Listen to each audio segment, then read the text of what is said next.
Kumusta kayong lahat dyan mga kababayan? Welcome back sa News Info PH. At sa mga bago pa lang, welcome po mga kababayan. Sa mga hindi pa nakapag-subscribe, ay mag-subscribe na at pindutin ang bell button para lagi kayong updated sa mga maiinit na videos na ating ina-upload araw-araw. At ito ng mga kababayan, ang napakatinding isiniwalat no mga kababayan.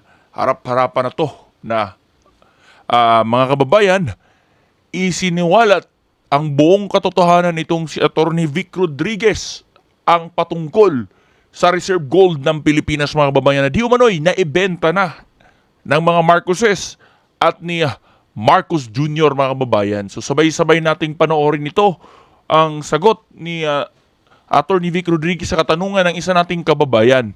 No mga kababayan, eto na, sabay-sabay nating panoorin. At ito po'y dalangin namin na sana'y talagang maupo ka na bilang senador ng aming bansa.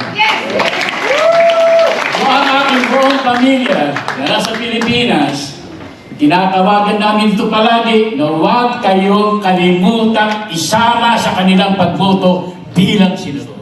Ito po yung ating tanong. Kasi po, madalas kong naririnig na meron tayong 119 tons na halaga ng 19 tons gold sa central bank na nakadeposito. Mga kababayan, no? At ayon po sa balita, ito ay naibenta ng 29 billion. Ngayon po, kung kayo po ba'y maupo, meron po bang pagkakataon na ito'y mabawi natin sa mga taong nagnakaw ito sa central bank? Kagaya ho ninyo, maraming salamat sa inyong mabuting pag-endorso at pananalita. Yung kagaya po na nabanggit ninyo, ito'y nabenta na at walang malinaw na paliwanag mula sa Bangko Sentral ng Pilipinas. Except they acknowledge na X amount or ilang toneladang ginto na nagmumula sa ating reserve ang kanilang binenta. Ang naging maiksing paliwanag, maganda daw ho kasi yung presyo ng ginto nung panahon na binenta nila. And they want to take... Kababayan, no? Ibig sabihin, binenta nga, no? Ito, galing ito kay Attorney Vic Rodriguez, mga kababayan. Ito yung Chief Legal Counsel at abogado ni President Bongbong Marcos mula pa noon, no? Mga kababayan. Advantage of that. This is true. But that's a lie. Tama po na sinabi nila yun, pero kasinungalingan yung reasoning. Bakit? At that time na binenta nila yung ginto, maganda nga ang presyo. Pero pag yung fiat currency na na-realize sila sa pagbenta ng ginto, hindi na uli nila matutumbasan yung ganong tonelada sa pera ng kanilang nabentahan. Dahil higit na mas mataas na lalo ngayon ang presyo ng ginto kung iahambing at that time na ibinenta nila. So I think my intelligent guess, kaya nila binenta yung panahon na yun, gusto nilang labanan yung further depreciation of the peso. Ang piso ngayon is almost 59 pesos to a dollar. At nung siya'y naupo noong June 2022, I think it's around 55 or 54.90 something.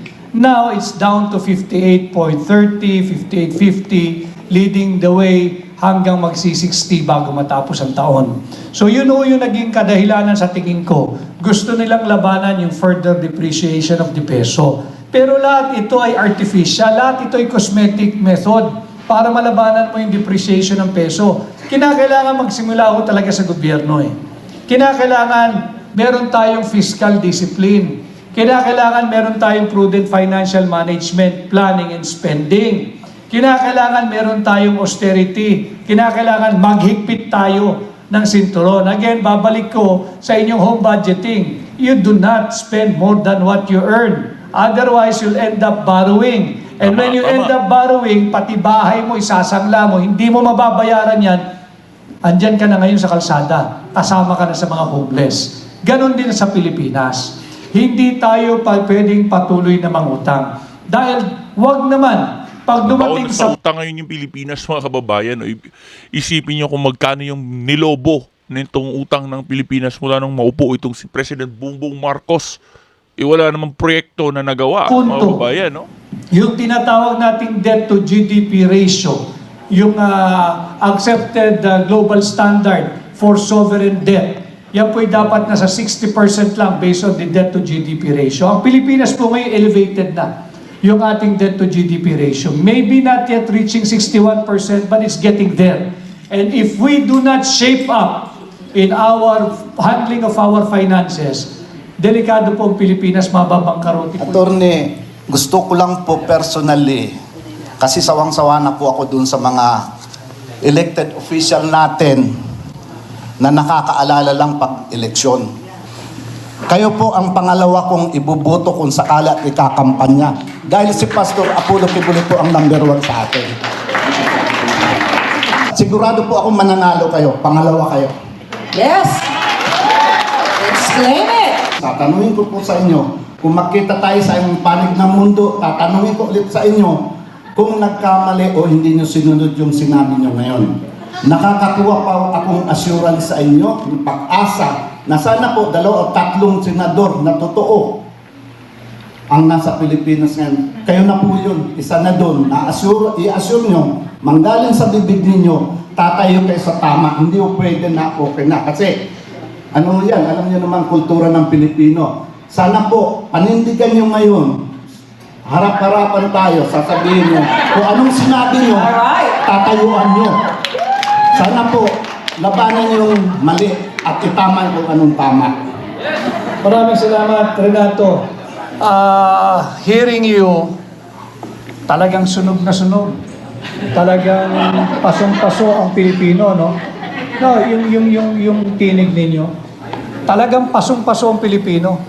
Very, very hesitant at talagang ayaw basta magbigay ng inyong tiwala. Tama po yan. I encourage more of like that.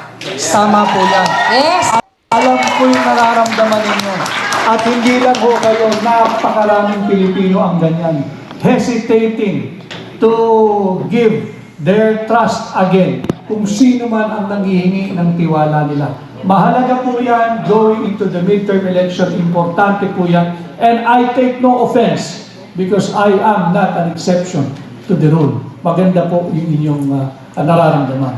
And yes, I will always side, I've said this many times, I will always side with the Filipino people. At tama yun, kahit saan tayong lupalop ng mundo magkita, Salamat po. lumapit ka sa akin at kapag ka iba na ang aking pinaninindigan, singilin mo ko kahit saan tayo Salamat po. Ganun pa lang. Unahin ko na po ang pasasalamat ko sa inyo. Hawakan mo po yung lumabas sa bibig po ninyo. Maraming salamat po, Atty. Vic Senador Rodriguez. Thank you! Magandang hapon po sa inyong lahat, lalo na sa mga kamaito. Magandang hapon po, Attorney Alangga. Magandang hapon po. Tawagin ko na po kayong Senador, Senator Vic Rodriguez. Napakasimple lang po yung tanong ko. Ano pong standing nyo regarding po sa healthcare? Lalong-lalo na po kasi ako po, mayroon po akong anak na autistic. Sana po meron po kayong may dagdag na project or whatever for autism sa Pilipinas. Kasi marami po tayong mga kabataan doon na autistic na halos napapabayaan po sila dahil wala po silang budget, wala po pera para may taguyod po yung mga batang may mga disability. So, ang tanong ko po sa Senator, ano po bang standing nyo regarding sa healthcare, lalong-lalo na po sa mga senior at saka yung mga drug addict po, katulad ni Bongbong Marcos. Maraming salamat po, Senator. Maraming po salamat. Ang aking stance sa healthcare, simple. Dapat hindi pakialaman yung pondo ng PhilHealth. Tama. At kung sakasakaling sobra-sobra yung pera ng PhilHealth at ang mga nagkakamali ay yung management, yung mga opisyal ng PhilHealth, ang parusahan mo, yung palpak o mahinang management, hindi yung mga beneficiary ng PhilHealth. Ang ginawa ni Bongbong Marcos, dahil daw sobra-sobra pera ng PhilHealth at hindi nagagamit ng tama, tinanggalan ng budget, zero budget.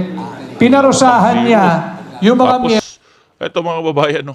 Ito yung nakakabwisit na ginawa ni President Bongbong Marcos dahil binawasan nga yung budget nitong PhilHealth mga kababayan. Yung pera naman yun ay galing sa mga tao, no? Lahat ng nagtatrabaho ay binabawasan ng PhilHealth. Tapos ngayon, tinapyasan pa, pati yung DepEd, at inilagay sa, dito sa kanyang akap mga babayan nila Romualdez, no? Yung lantarang korupsyon na binadgetan tuloy nila ng napakalaking pondo, no? Yung akap, yan ang nakakabwisit mga kababayan, no?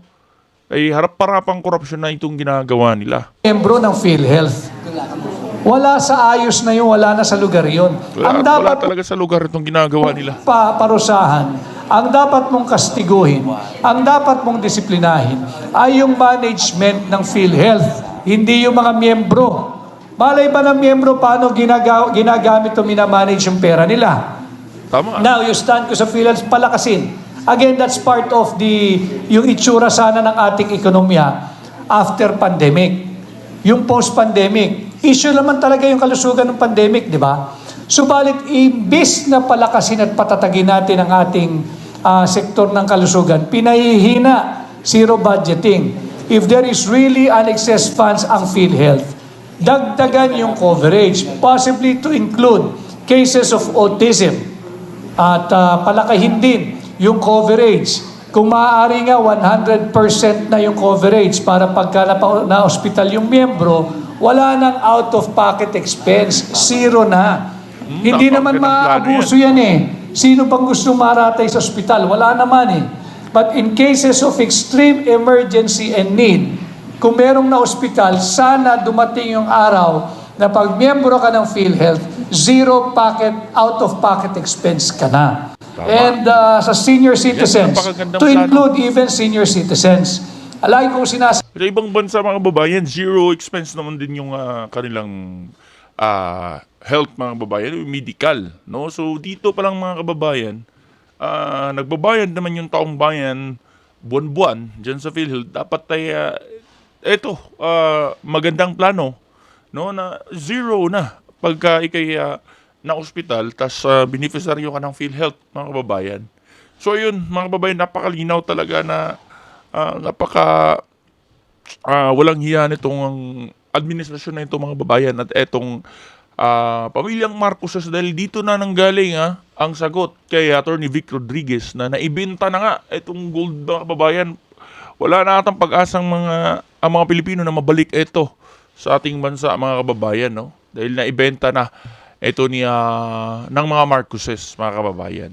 So ano masasabi mo dito kabayan? I-comment mo yung reaction mo dito sa video na ito at huwag mo kalimutan na i-share para mapanood ng maraming Pilipino saan mang sulok ng mundo. Maraming salamat. Hanggang sa susunod natin na video kabayan.